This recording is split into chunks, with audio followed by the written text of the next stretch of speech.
Hello and welcome back. My name is Dr. Christopher Gennari, and this is Great Big History Podcast, Progress, Backlash, Health, and Trauma. In this episode, we do the Ancient Hebrews, Survival in a Dangerous World.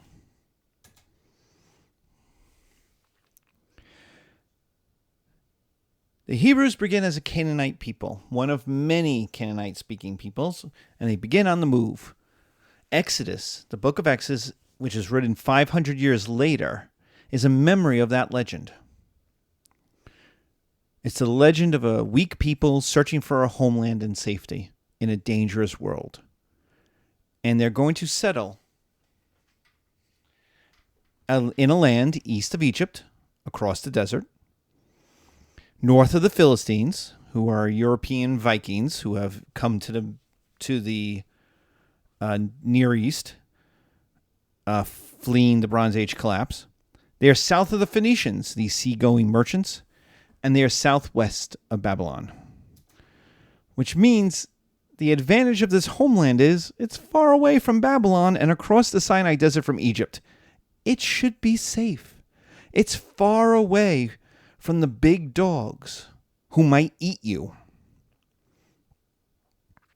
Yes, it's smushed between other peoples, but it's far away from Mesopotamia and it's across a very large dry desert from Egypt.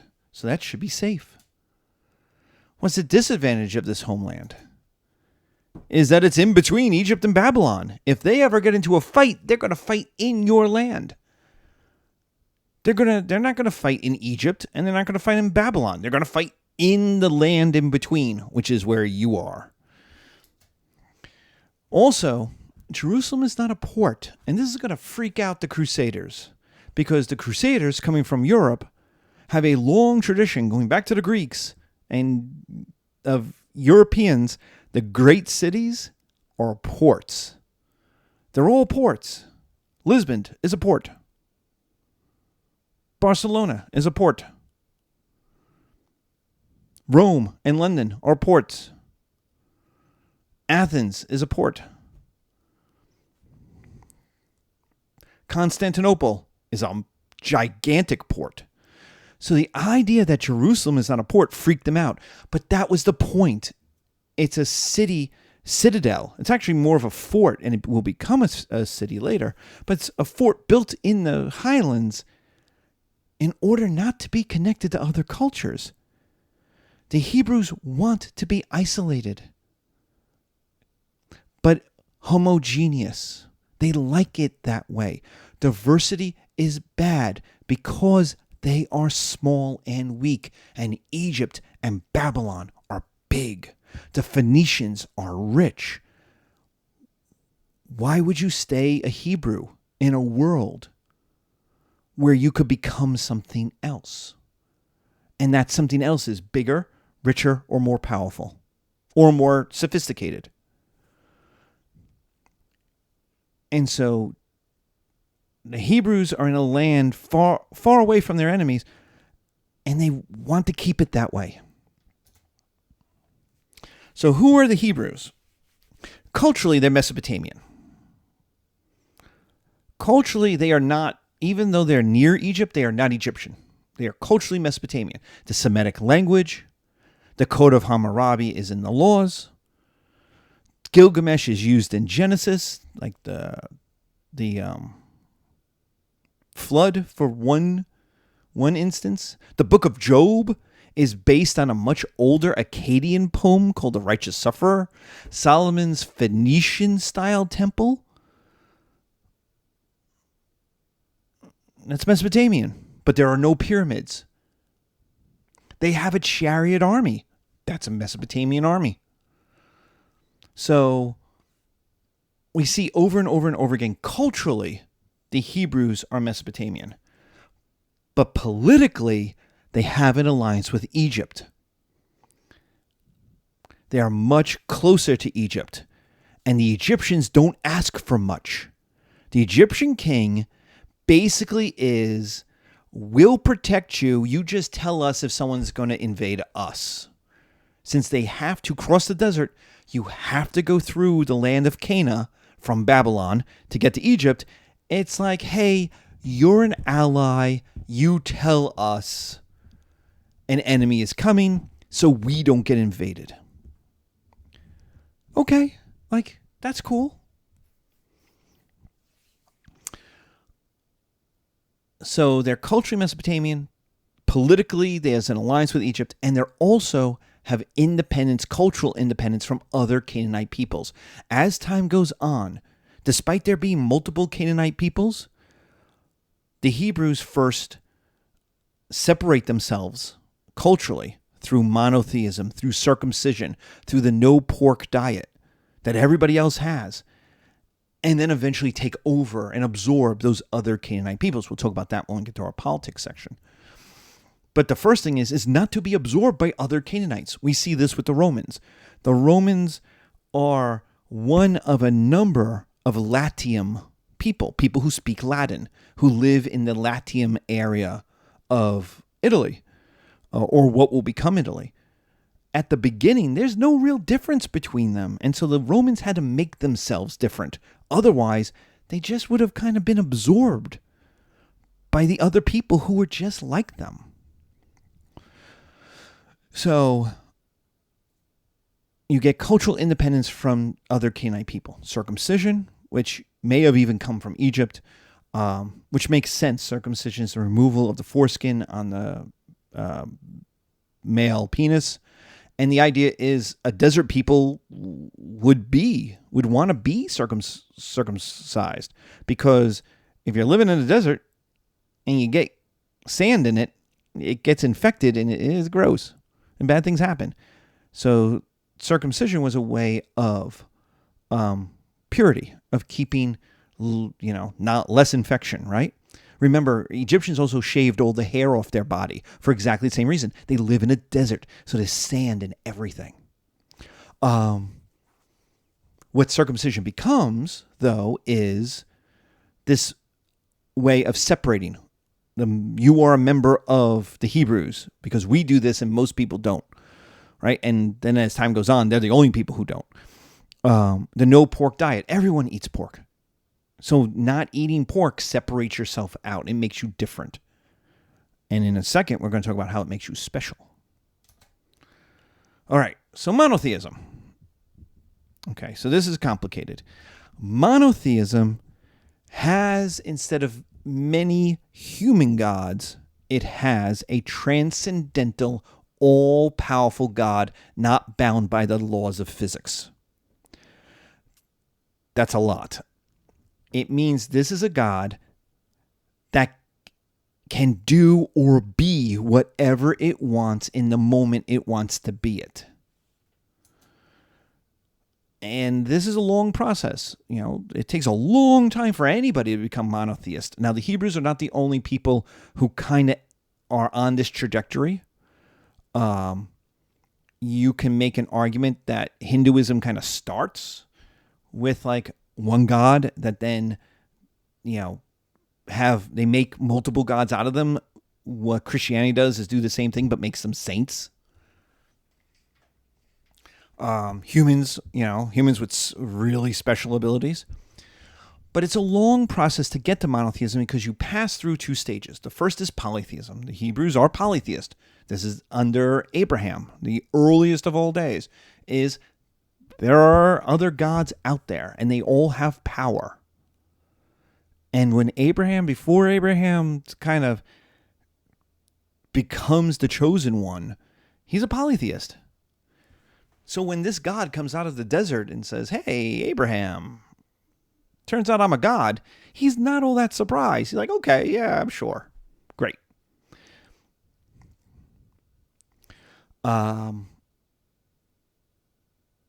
And remember, this God doesn't have any followers before Abraham, so he's not that powerful. But the idea is that it's a transcendental, all-powerful God. It can do whatever it wants, whenever it wants. So you go from polytheism to this is a part that people, that even, this word doesn't even exist in some dictionaries. It's monolatry. The idea that many gods exist, but I have the right one.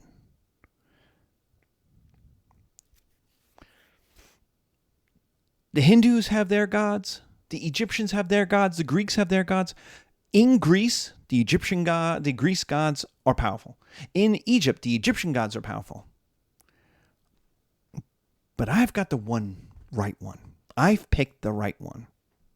That's monolatry, and that's Moses. And you know it right from the first of the 10 Commandments, right? You shall have no other gods before me. And what modern people have done, and I have heard people in Sunday school be like, well, they're talking about money. No, they're not. They're talking about other gods. That in the world of Egypt, there were multiple gods. And what the first commandments is saying is, yes, I understand other gods exist. Other gods do exist, but I am the right one. So don't worship any of them. That's the bull, the golden calf, right? The golden bull of Apis is an Egyptian god of plenty. So when Moses goes up the mountain to get the 10 Commandments and comes down and he sees the golden calf, that's an Egyptian god. That they have put, these are people starving in the desert. So they want some plenty. Right? So he comes down the mountain and they're worshiping an Egyptian god. They're not saying the Hebrew God doesn't exist. It's just they're given the Egyptian God. They're in Egypt. They're in the Sinai. Well, if we don't have any food from the Hebrew God, maybe giving some props to the Egyptian God will get us some food. That's monolatry. Many gods exist, but I have the right one. And then the prophets, Ezekiel, Elijah, Isaiah, Daniel, Nathan, is monotheism. Only our God exists. Everything else is a figment of your imagination. They don't have any power. They don't exist. They're not real. There's only one God. And what the Christians will do is take a lot of these gods, like Mammon and Bel, and make them devils. So if you ever play Dungeons and Dragons and you look at the name of the devils who rule the 9 hells, they're all Babylonian gods. They're all names of like Babylonian, Near Eastern gods that Christians turned into devils. That if you're worshiping them, you have, gone off the deep end. There is only one God. What's the advantage of monotheism? Why would people do it?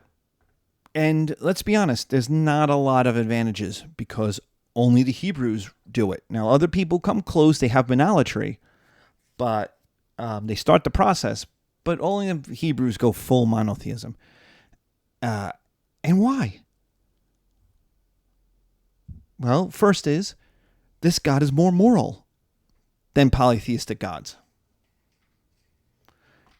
Polytheistic gods, Zeus, Hera, Aphrodite, these are gods that do sex, they do drugs, there's lots. Now, they commit violence. Like in the Iliad, Apollo comes down and just mows down Greeks in the defense of Troy. Like he's just having a field day. He's got his big-ass bow and he's just mowing people down. They're not good people. The gods are fickle. They're selfish. They're drunk. They're sex pests. Like, they're the reason bad things exist. Not a monotheistic God. A monotheistic God does not have sex, does not do drugs. In fact, if you're a Christian, you have the Immaculate Conception, right? Jesus is born without sex. So there is no sex. There is no drugs. There is a lot of violence. The Old Testament is full of violence. The passion of Jesus is unending violence from the moment it starts to the death and burial. It is unending violence is the passion. But this God feels bad about it. We see this in Jeremiah. We see this with Noah. Oh, we'll make the covenant. Here's a covenant. The rainbow will be a covenant. I won't destroy the earth again. Well, if you're saying I won't destroy the earth again, you feel bad about it. And so violence gets couched as justice. It's punishment for when you do bad things. And this is kind of how the monotheistic Hebrew God gets kind of a father. He's got many names: Creator, Lord, but also the one that Christians picked up and one you may use a lot is Father. Well, who gives you a whooping? Dad. Like, the amount of times my generation, my Gen X generation got told, wait till your father gets home. And you waited for a whooping, So, lots of violence, but they feel bad about it. But it's about justice. Here's rules. You broke the rules. If you don't want to do the time, don't do the crime. But the biggest advantage is it's an emotional connection between the divine and the divine worshipers. The Hebrews become the chosen people, which makes them special. And there's nothing special about them. They're not richer than the Egyptians. They don't live in a better location than the Babylonians. They're not more seafaring and worldly than the Phoenicians. There's nothing about the Hebrews that's special. And yet they think of themselves as special, as chosen, as better than everybody else. They don't have big armies. They don't have more money. They don't have a better city. All of the evidence says they're not special. What having a monotheistic God does is make you special, because it's a connection, it's love, it's an emotional connection between you and the divine. This God loves you in a way no other God loves their people. Egyptian gods are nice. They don't love the Egyptians. Babylonian gods flat out are at war with their own people. They have to be bribed. The disadvantage of monotheism is very simple. You have a monotheistic God who controls everything, which means this God cares about and has rules for everything. Like, for example, there's 40 rules about food, how to make it, what it can be made out of, when to eat it, at what time to eat it. There's 45 rules about sex and gender. There's a lot of rules about sex and gender. There's rules about changing the rules. You can't. Jeremiah is an entire book, an entire prophetic book that says breaking the rules equals punishment. And here's your Lego example of Yahweh blowing up Sodom and or Gomorrah. The disadvantage of monotheism is society is not allowed to evolve, change, or adapt, because the rules don't change, evolve, or adapt. This God can't be wrong. This God is beyond time. So when this God makes rules, those are the rules forever. And you see this every day. Every Sunday you go to church or you go to synagogue and you hear rules. What you should do, how you should act. You're not someone from 2,500 years ago.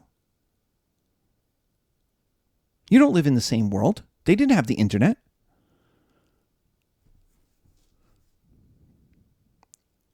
So there's always this tension in society between the isolationists and the internationalists. And we see that in the Tower of Babel story, right? Look at how awesome Babylon is. They build buildings to the sky. And then it's also used to be like, don't be like that. Stay home. Don't build too big. Don't be too diverse. So there's always this tension in monotheism of how much can you change before you get punished, before something bad happens. All right, politics, war, and disaster. King David, who's a bit legendary, there's not a lot of history about King David, builds a middle-sized kingdom and an urban capital at Jerusalem. Now, there is no evidence of David's Jerusalem. And believe me, there are archaeologists digging everywhere in Jerusalem looking for it, looking for any evidence that David was there. But whether he's legendary or not, the time period we're talking about is after the Bronze Age collapse. It's a consolidation of Hebrew power. The Hebrews are coming into their own, and it's this idea that under David, the Hebrews become a serious Mesopotamian people. They get to be up there with Damascus and the Phoenicians. And, all right, they're not as big as the Babylonians, but they're serious people.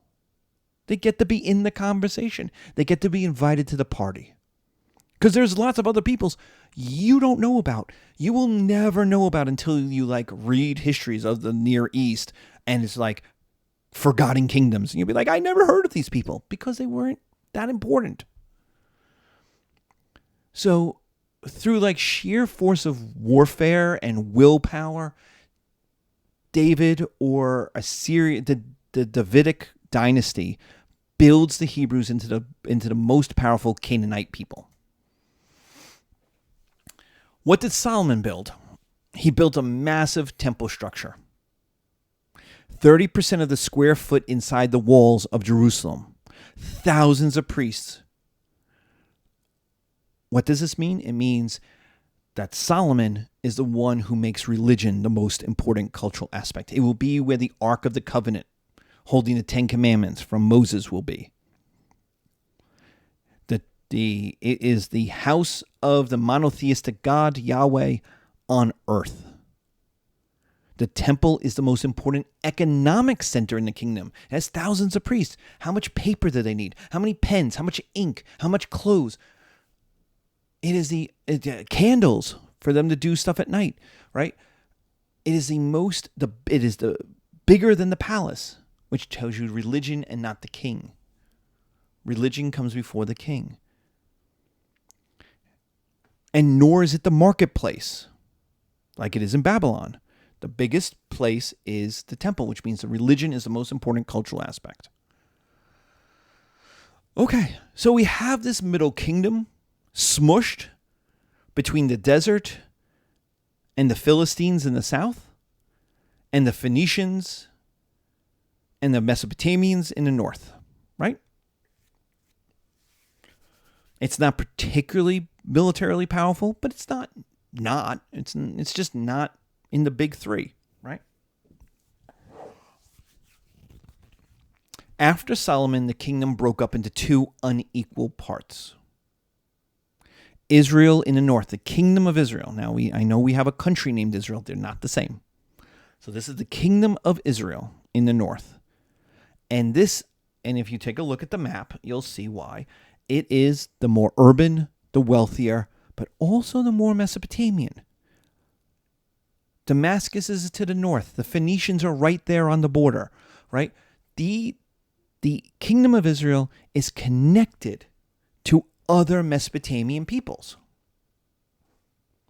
The trade routes, the coastal routes, go through Israel. So they're more urban, they're more urbane, they're wealthier, they're more Mesopotamian. They are more willing to play around with Mesopotamian gods. Hey, we have our one true God, but why piss off the Mesopotamian gods? Maybe, the more the merrier, right? And there's Judah in the south. Judah is smaller. It's more conservative. It's got Jerusalem, right? But remember, Jerusalem's a city in the mountains. It's not a port. They have the temple, but it's rural. It's poorer. It's less connected.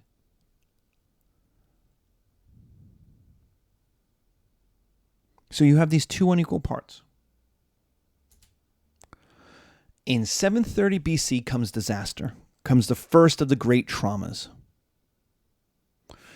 In 730 to 725, Israel tried to conquer Judah, which was progress, right? Reunite the kingdom of Solomon. If you're a small kingdom and you split into two smaller parts, that makes you even weaker. So a way of gaining power, of progress, of reuniting the people who believe the same thing. They're the same culture. And Israel should have been able to do that, right? They're the richer. They're the more powerful.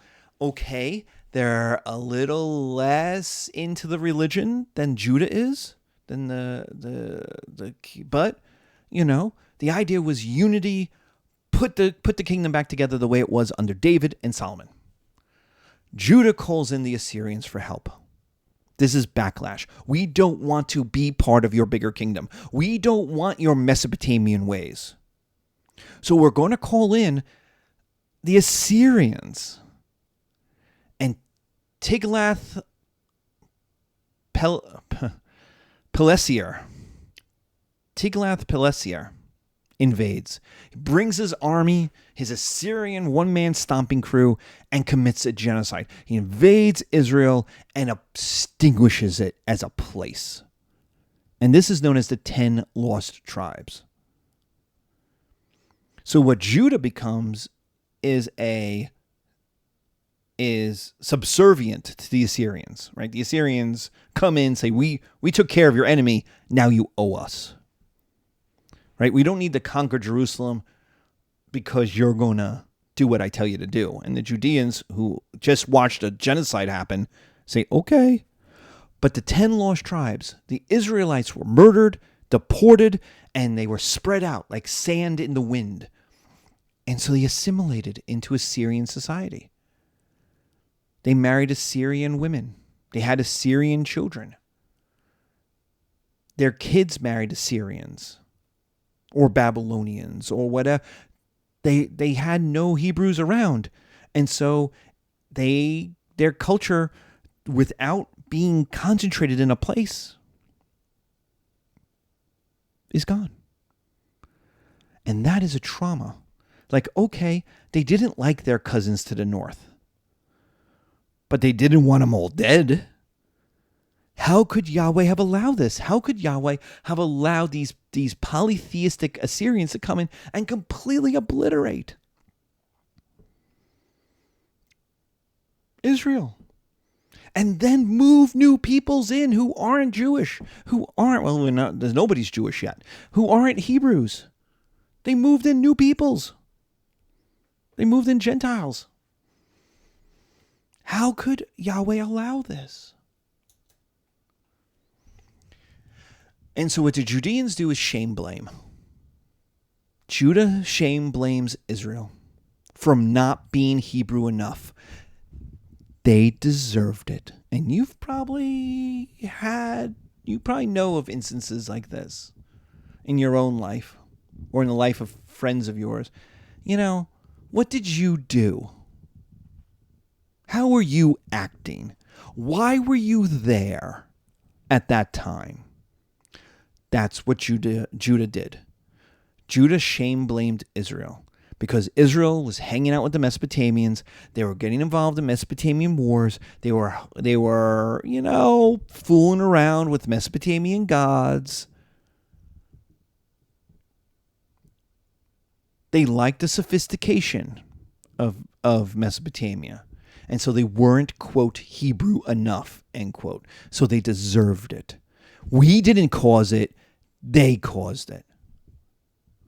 We didn't bring in the Assyrians to destroy them. God brought them in because they deserved it. They weren't following the rules. So what are we going to do? What is Judah going to do? Become ultra conservative. We're going to follow all the rules, even the rules that contradict the other rules. And Yahweh will never be angry again. He'll never be angry with us because we will be awesome Hebrews. Perfect Hebrews. 100% awesome. How many commandments do you follow? All of them. All 613. Oh, what? You thought there were only 10? Ha ha ha ha. Nope. There's 613 commandments.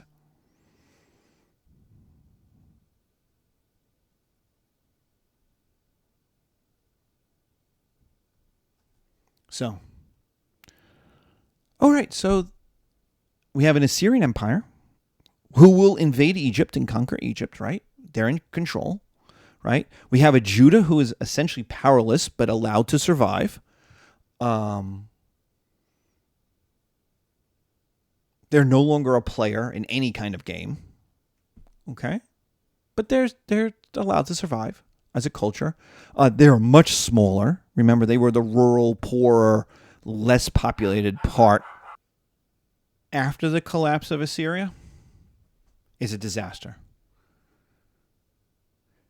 Because remember the time we talked about where Babylon is fighting the Lydians and they're both fighting the Egyptians and they're all fighting the Medes and the world is at war? Well, that's a bad place to be, small and weak kingdom between Babylon and Egypt.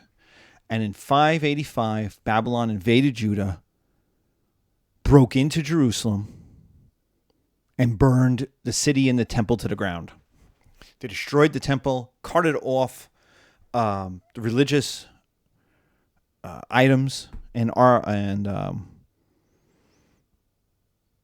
books and texts, and even 25% of the people were picked up and moved. This is what's known as the Babylonian captivity. So while slavery in Egypt is mythological, it's legendary, there's no history to it. The Babylonian captivity, on the other hand, is history. We have Babylonian records, we have Hebrew records. I mean, we're going to talk about why the Exodus is written that way, about being slaves in Egypt. Well, it's written by people who are slaves in Babylon. So it makes sense. You'd write a slave story that says, we were slaves and then we weren't because we were saved. Because if you're currently a slave, when will that end? Where's the hope?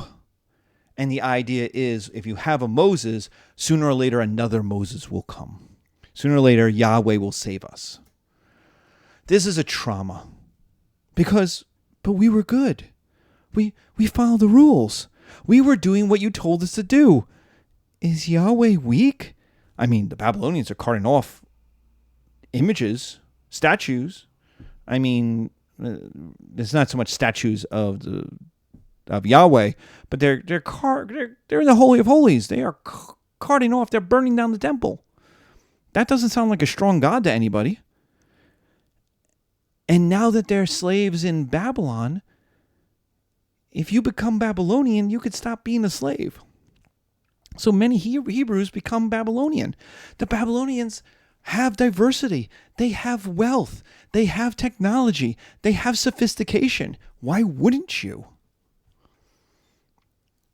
So, but for the core group of Judeans that are left, which might be from when we started in David's time, maybe 25%, maybe 15% of the people are left.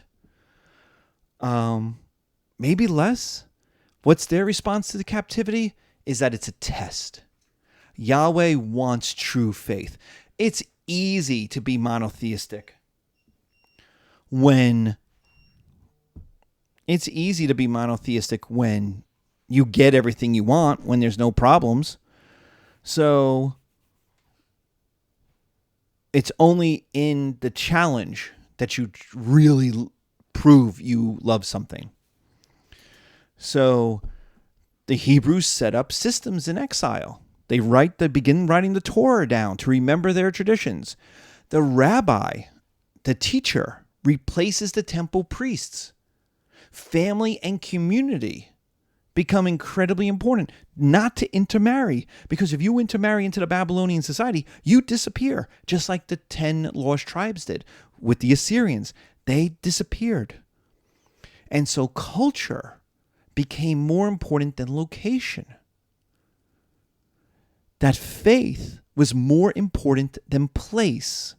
The temple may be gone, but it didn't matter because you still acted, you still believed, you still did the same things over and over again every year.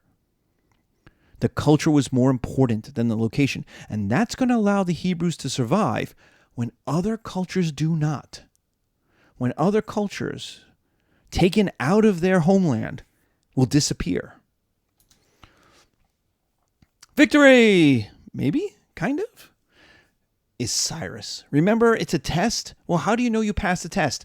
That's Cyrus. Cyrus will conquer Babylon and look at the Judeans and say, you don't belong here in Babylonia. And they go, no, we're from Judea. So he sends them back. That Judea is the rightful homeland of the Judeans. And that's where Jews come from. Jews are Judeans. That's where the name comes from.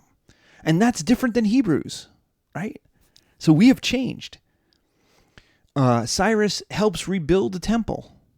It also tells you that the Jews have a claim on this piece of Canaan, this piece of land, through history to Cyrus. Cyrus is saying, you get this piece of land. You get to go back to it. You get the right of return, right? This is so good. Plus the rebuilding of the temple, which Cyrus will help with, help finance, throw, money and architects and stones at, brings Isaiah calls Cyrus a Messiah. And the Judeans will be allies to the Persians, basically until 1979, to the Islamic Revolution. Like, for all the talk of all this fighting between Israel and Iran, for 2,500 years, they're allies. In fact, even in the 1960s, the Israelis were in the process of giving Iran a nuclear weapon, of helping the Iranians build a nuclear weapon, not stopping the Persians, the Iranians, from building nuclear weapons, but actually helping them. That would all change in 1979.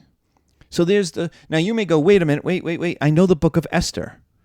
And that's about a Persian king that wants to commit a genocide against the Hebrews, right? And I'll say, that's the story, but it's not historical.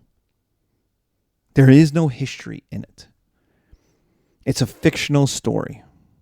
Because there is Babylonian. There is no Persian king that wants to commit a genocide of the Hebrews. They're allies. Why would you want to commit a genocide against your allies? And the Persians didn't care what god you worshipped. So it's really about the Greeks. Because after Alexander comes in, there's Greek kings, and Antiochus, these Greek kings had a problem. Diversity. They had a problem that there were people, the Hebrews are one, that weren't becoming Greek. And so the idea was, I'm going to make you Greek, because then I'll have unity in my empire. I could put you in my army. I could charge you the taxes. I will have unity. And that's what causes the Maccabean revolt. That's where we get the holiday of Hanukkah from. That Greek king, that revolt against the Greek king is where we get the Maccabeans, where we get the Hanukkah, where we get this idea that it's the Greeks that are the problem.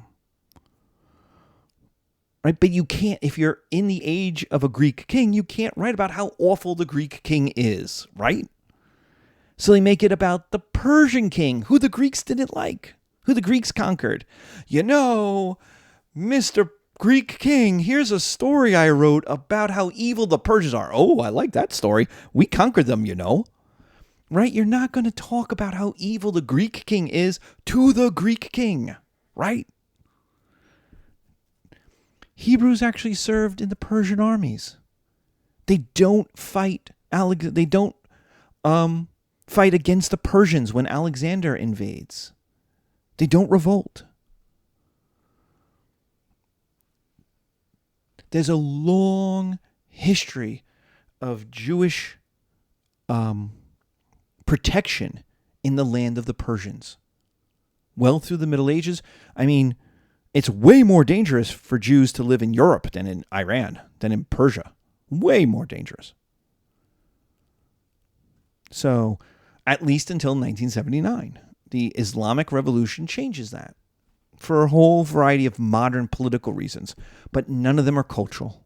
Culturally, going back to the age of Cyrus, Jews and Persians are allies. So be safe, take care, and this is the end. This is the end of part 1. Congratulations, you made it. Woohoo! I'll see you in the next episode when we do the Greeks. Bye.